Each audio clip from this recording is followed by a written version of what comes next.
my God, did you see the clip of Trump yesterday? It was stage 9, he said. Wee-hoo, wee-hoo. Where's Jake Tapper when you need him? Where's Alex Thompson when you need him? Trump's not okay.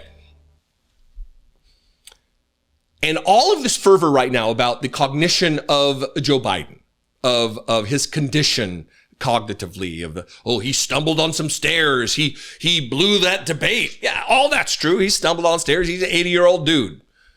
He botched the debate. Yeah, he's getting older, missing a step. He's still doing live interviews with media outlets, though. We're months removed now, months removed from the election and his presidency, and he's still doing interviews, and he's, missing a beat, missing a step, a little slower, but he's there. And there's a new obsession with what his condition was when he was in office, even though now he's still doing interviews. And Jake Tapper, just an abject, just a fucking disappointment. Jake Tapper and Alex Thompson, never expected much out of that dipshit from Axios. But this is a cash grab for these goons. I mean, let's sound the alarm. Bring in the sirens. Oh my God. Did you see the clip of Trump yesterday talking about Biden's cognition and Biden's cancer? It was stage 9, he said. Wee-hoo, wee-hoo. Where's Jake Tapper when you need him? Where's Alex Thompson when you need him?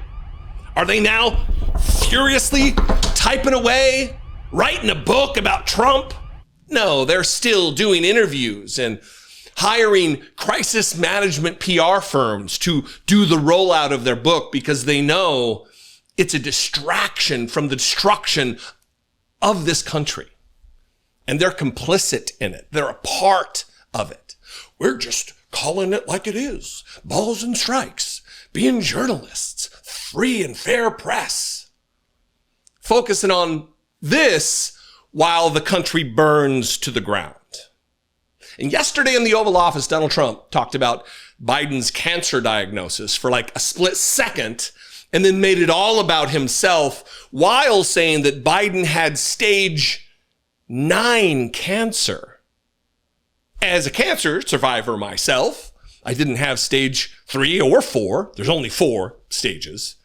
I had like stage 2B, almost to stage 3, had about a third of my colon sliced out of my gut, and now I'm fine.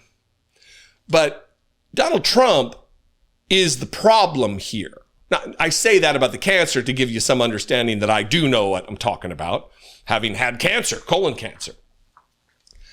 Donald Trump clearly doesn't know, but he speaks as an authority. And again, this is a moment where he's talking about, rather than just provide some decency, some grace, some dignity for himself and the former occupant of his position, he makes it about himself, rambling, because that's what he knows best. That's the comfort area for Donald Trump, is just talking about himself, because he's slipping away.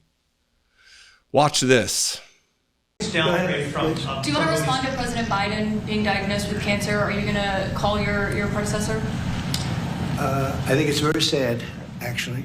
I'm surprised that it wasn't, the public wasn't notified a long time ago, because to get to stage 9, that's a long time. I just had my physical. You saw that. You saw the results of that particular test. I think that test is standard to pretty much anybody getting a physical, good physical. We had the doctors at the White House and over at Walter Reed, which is a fantastic hospital.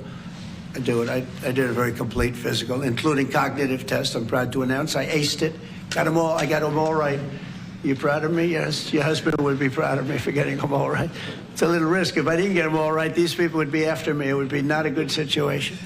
But I think, frankly, anybody running for president should take a cognitive test. They say it's I'm surprised that the public wasn't notified a long time ago, because to get to stage 9, that's a long time. And then, of course, I had a lot of tests and cognitive tests and man, woman, person, camera, TV, whatever the words he said were. So he's trying to convince the American people, when the question wasn't even asked, that he's cognitively there, right? Projection, insistence.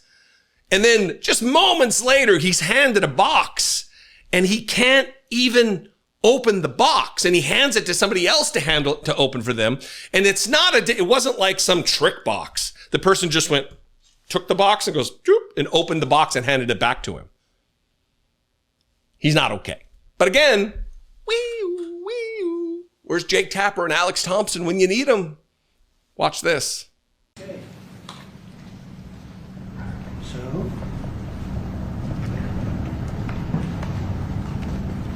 you want to help us out with this? You're the one that made it.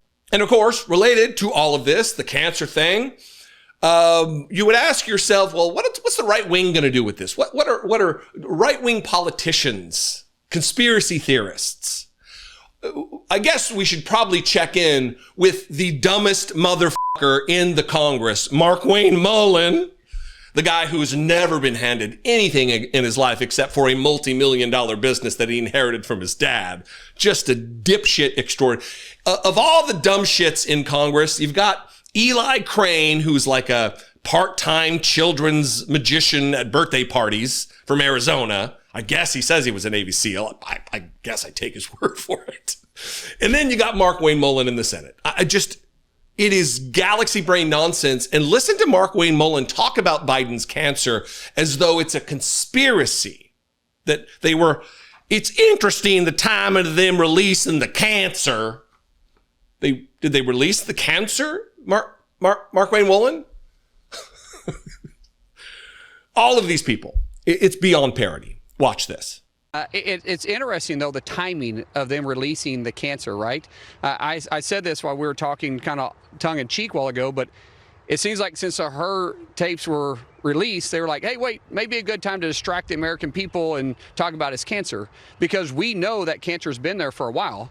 And then when you start talking about the tapes themselves, I think as a special counsel, he went as far as he could. But then you had the left media that was completely covering it up, and they attacked Robert Hur. Of course they did. But you start looking at even Jake Tapper, and who has now wrote a book on this. He wrote a book pretty quick, so that means that they knew this was being covered up for quite some time, and now it might be a good time to distract the American people. Distract the American people from what? Biden's not in office anymore, Markwayne. Markwayne, you know that he's not president anymore, right? You know that he's not going to stand up to run for election again, right? You know that Biden has a very short time on earth now with us, just by virtue of the fact that he's 80 some years old. And now the cancer diagnosis doesn't do much for it. But what's the distraction? What's the conspiracy? If not just to give the right-wing trolls in MAGA land something to attach themselves to and talk about. That's the distraction. Anyway, I would love your opinion on this. 714-576-4054 is where you can leave me a fewer than 3-minute voicemail. You can also email me daily@dollemore.com. I would appreciate it very much. We are in a very desperately dangerous spot in America. And when you have press like Jake Tapper and Alex Thompson from Axios, missing the moment, joining in the destruction of the country through their distractions, it's even worse. Anyway, I love and appreciate you very much. I'll see you next time. Until then, be genuine and take care of one another.